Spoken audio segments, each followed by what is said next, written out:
I'm out here in Miami. Because sometimes people think that they're setting boundaries when actually they're telling other people how to behave. I feel like it was hard for me to be present because I'm like, there's not. You thought I didn't like you. Well, yeah, we're so happy to be part of this relationship. Anywho. This is Sistas Declassified, the podcast where Taylor and Taryn, your virtual sisters, share experiences, insights, and of course the juicy secrets that never leave the sister circle. From navigating the millennial rat race to untangling the complexities of relationships. We've got you, sis. So shh, listen up. The Declassified combos are starting now. This is just you pretending like you're. This is how you setting the scene. What do you mean?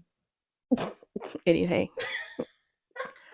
Hi everybody. Welcome back to Sistas Declassified today. Oh, that was hot. We're chaotic, I guess, and our mouths are burned. But yeah, welcome back.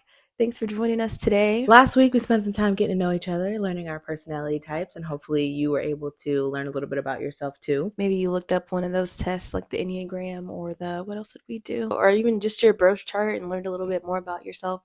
Or, maybe you didn't care about those things at all and you said, I know myself already. And that's fine too. But we're going to keep the getting to know us train going today by kicking things off with 2 truths and a lie.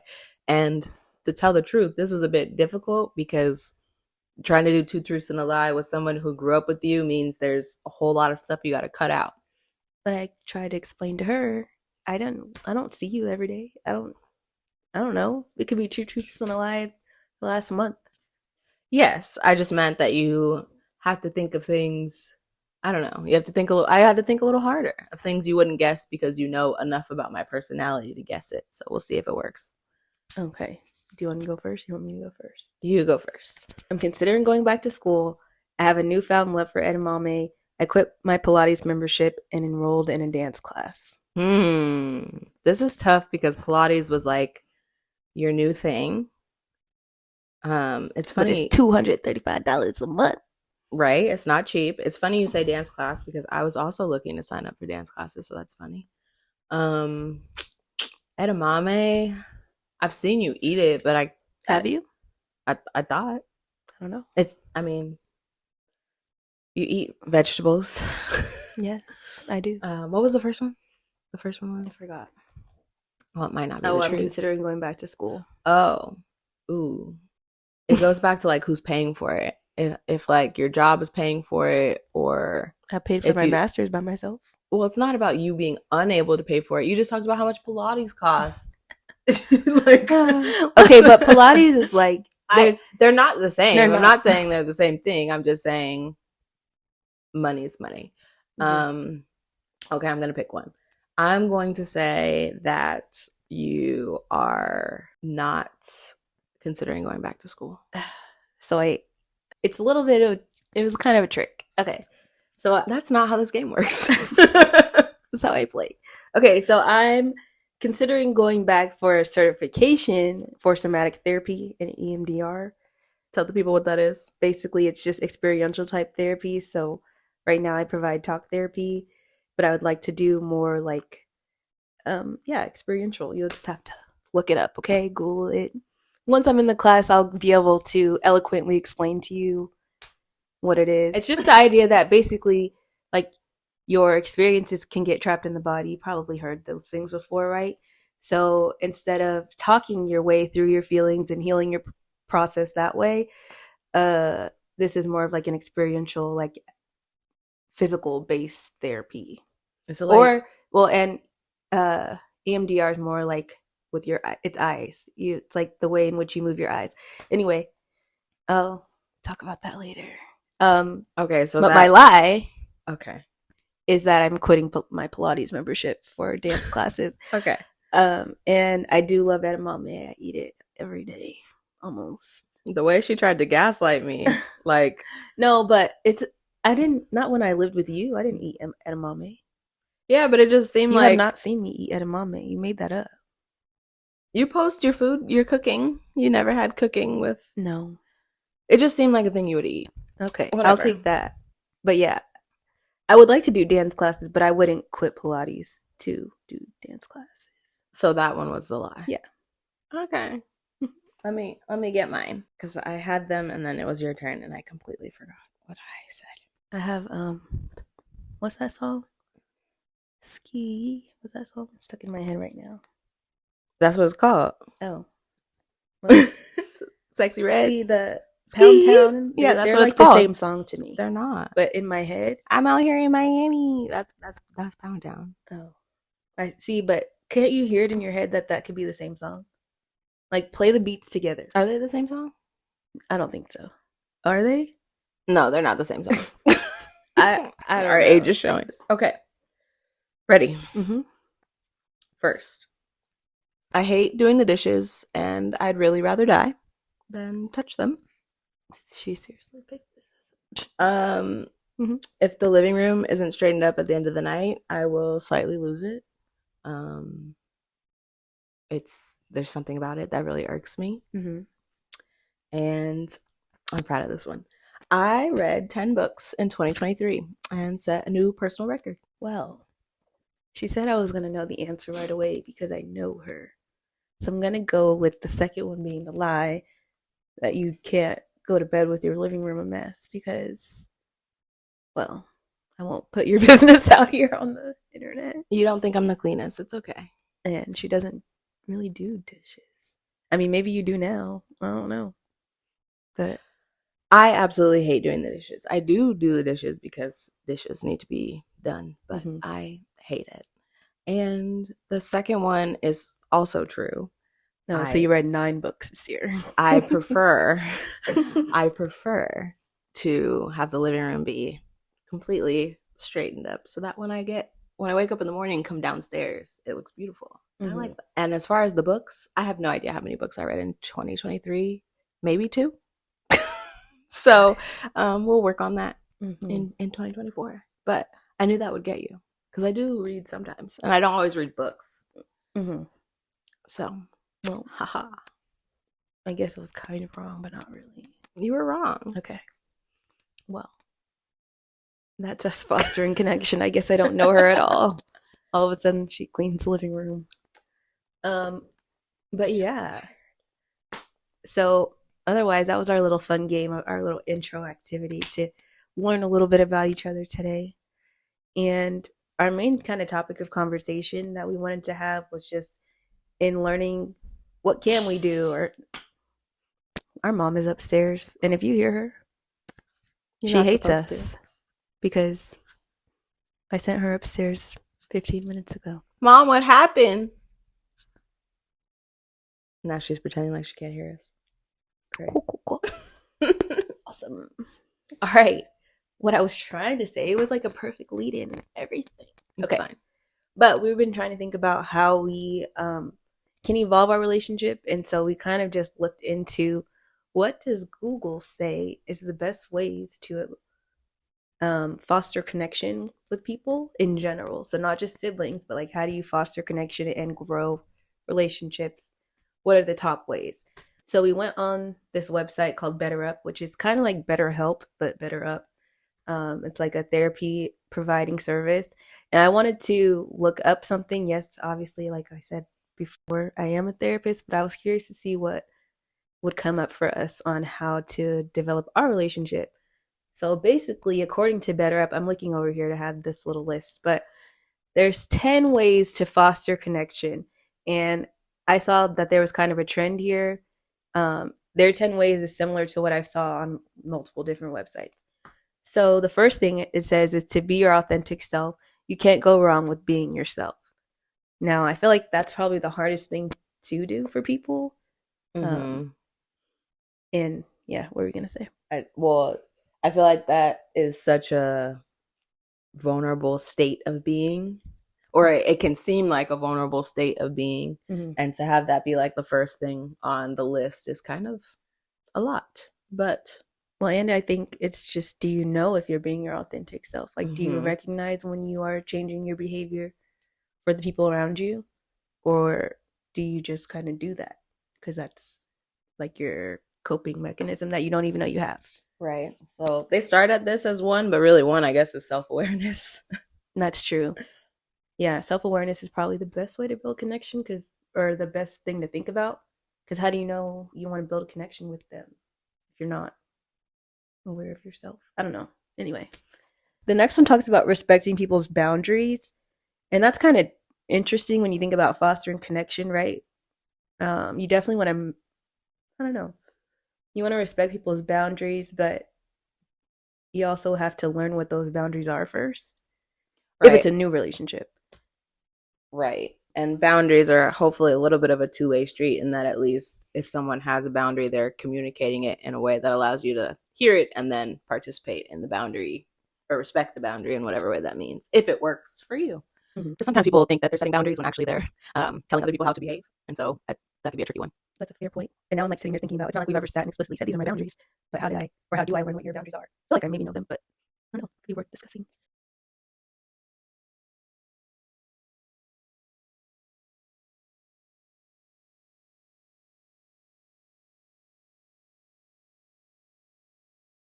The next one said, stay focused on the present, which I think is probably something that was hard for me for a while in our relationship. Yeah, I think I am I've always been a little self-centered and focused on the future and like my future. So I'm like worried about other things that I didn't always think about, like I guess moments where we could have spent more time together or like been more intentional with our relationship. Mm-hmm. I know. True. For one of our other episodes, I was thinking like when we were thinking about the question, like what's our best memory together? And I feel like there's like only a handful of like memories where we actively were like doing chose something. Each other. Mm-hmm. Mm-hmm. Yeah. So interesting to think about. And staying focused on the present. I feel like it was hard for me to be present because I'm like, there's not. You thought I didn't like you. Well, yeah. Anywho. All right, and move past the surface level. I guess that would be the next one. Yes, I thought she hated me. And the fact of the matter is, she did. That is not true. I think, like I said, I think I was very self-absorbed. So I didn't have, like, I would say I was in some ways maybe indifferent, but I wouldn't say I didn't like you. And I always felt like I looked out for you or had your back. No, I actually didn't think that you hated me at all. I think I thought we were very different and didn't relate. And so I think, and maybe that's partly true to you, like we didn't relate on things. The music she listened to, the friends she had, the things that she did, I would not do for the most part. Yeah, I sometimes wonder how much of that is because you really didn't like certain things or because you didn't want to do things because I was doing them. Maybe. I think at one point you wanted to do everything I did. And then at some point it switched that you wanted to be completely the opposite of me. And I don't know how much, I'm not saying that wasn't you being true to yourself. What I'm saying is I'm curious as to like where that flipped for you. I don't think it was a conscious thing if that's what I was doing. I think I don't know. I just thought we were different. It wasn't something I was like, oh, Taryn likes that. Ew. No. But yeah, so I guess that's moving past the surface level. I guess we'll talk more about that when we get to that episode because we're supposed to move past the surface level together. So yeah. The next one said, share the conversation, which is funny that you said that because before we started this, we were talking about talking over each other. We were reviewing the first few episodes of the podcast, and one thing I just pointed out was like sometimes we cut each other off, and I mentioned that we might even cut each other off more than we would other people who aren't our sister or our family, and so to just like be mindful of that, which you didn't necessarily agree with. Well, I just said I feel like it's a cultural thing. I don't know. We all just get excited about what we have to say and we just start talking. Maybe it's not a cultural thing. Maybe it's a neurodivergent thing. But I think, yeah, we just get excited about our point and we don't want to forget it. So we say it. And it doesn't bother either one of us to be cut off by the other. And if it does, then I say, I'm not done. Mm-hmm. So, well, and the reason I brought it up was because in reviewing the footage, there was a moment where I was saying something and you were like, but what does it have to do with, and I was like, I'm not done. Mm-hmm. And it doesn't bother me for you to say that. So yeah. Yeah, I know. Yeah. But yeah, we need to share the conversation. I think that's probably more referring to like when somebody's telling a story and they're like, me too, blah, blah, blah, blah. Yeah. Yeah. But the next one says to be genuine with your admiration, which I think is an interesting one. Like, acknowledging when you appreciate something about them or like what they bring to your relationship.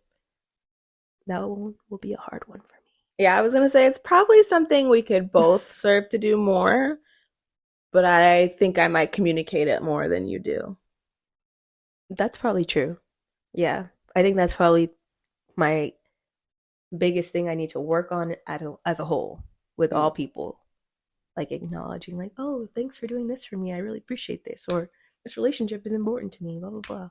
It can be weird to say. Like, it almost feels cheesy or even disingenuous. Disingenuous, I think. Yeah, disingenuous sometimes, because I feel like you only really see those moments like on TV, and it's usually real cheesy or they're lying. No, but now that I've been working in like this more, I won't even say. Anyway, I'm working in a more diverse space, and I feel like I do see people express like, "Oh my God, you're so important." Da, da. Not towards me necessarily, just in general. So I feel like it's just how we were raised. Like we, not in like a bad way, but just in the fact that like expressing admiration for people and what they do for your life wasn't something like that we were just doing. Yeah, although I think mom does it. Sure, but I think that's probably the only person. I think I'm trying to think. I think Auntie Nay does too, but if you don't see her that often, like it's not something that's gonna ingrain in your like dialogue. Yeah, but she'll text us and be like, "I'm so proud of you," just out of nowhere. Yeah, that's true. But it's just you being proud of me doesn't necessarily say that like you admire what I'm doing. That's true.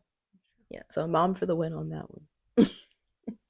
So we were on to being a good listener as our next way to foster connection.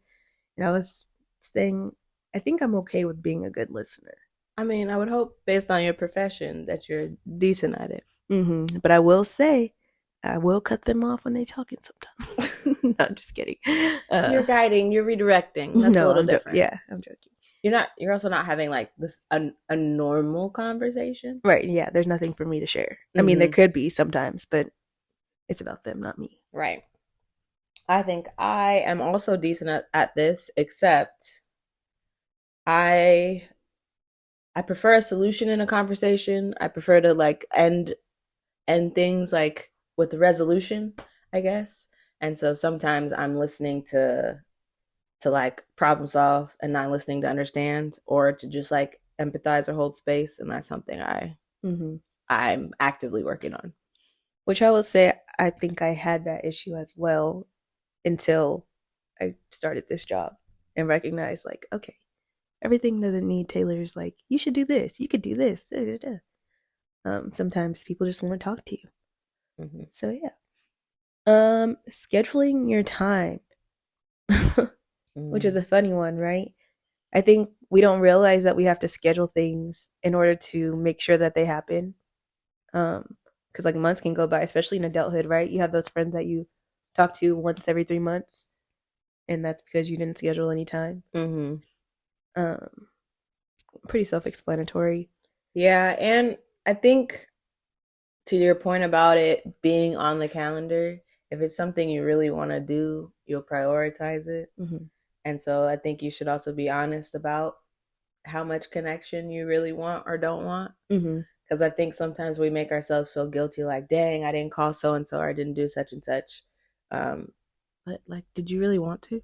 And I think I only say that because sometimes I think, especially when it comes to family, we sometimes make people feel like they need to have, or they're required to have, a certain amount of FaceTime or talk time with people. And I think there's value in that, obviously, but everybody doesn't have the same relationship, and all these other steps we're going through kind of need to happen, especially in adult life, in order for you to kind of feel like you should maintain those relationships.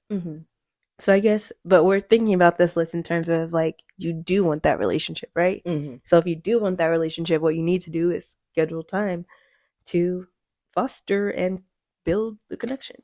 But yeah, my roommate from college, we have agreed to see each other bi-quarterly, which sounds crazy because it's like, that just twice a year. Yeah, twice a year, yes. But like, it sounds weird to say that when we used to live together, or we used to see each other every day. And I think it's just interesting, not interesting in a good way, how, going from like living in college where everybody's a mile away from each other and walkable, and living in a walkable city just really changes things. It does. I definitely miss my college friends. Haven't seen them in a while. So I guess I need to do some scheduling. Next. Well, the last two are pretty simple. We'll read them both together. It's maintaining eye contact and offering a smile. We're so happy to be part of this relationship. But actually, seriousness though, maintaining eye contact is kind of hard for me. It's kind of awkward. Or maybe I read too much into it. Like, I don't know. Yeah, it's something that's challenging for me. I'm thinking too hard when I'm looking at somebody in their face. Really? I think it depends on who I'm talking to and the like seriousness of the conversation, or like formal or informal. I don't mind eye contact. It also depends on if I'm telling a story, I'm likely not looking at you because I'm, recalling the situation or whatever. But if I'm listening, I'm usually looking at you. Yeah, if I'm listening. But I also wonder, like, when I'm looking at them too hard, do they feel uncomfortable telling me their story? Like, those are the things I'm thinking about. So I'm like, let me look away. I don't know. Was that true before work or? See, the challenge with that is I don't fully know. No, maybe kind of. As a kid, I'm trying to think about what did I have a hard time looking at people when I was talking to them? I don't know. I'm like, I feel like you didn't like looking at people.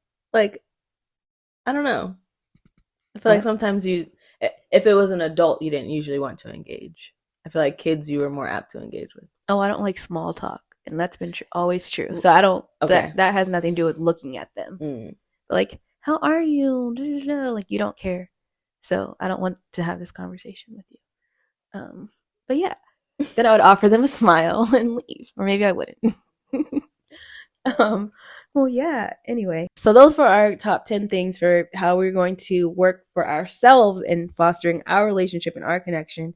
But we're kind of hoping to inspire you guys to do the same and think about which parts of this Better Up list do you struggle with, and where can you add one of these steps into your life with one of the relationships that you have that you think either you want to build on it or maybe it's just not where you want it to be. Yeah, and because like we said at the start of this episode, none of this really works without awareness of self. And so we encourage you to just take a moment to sit with yourself and think about what your priorities are and who your priorities are. All right, we'll see you again soon. That's it from the Sistas. Bye.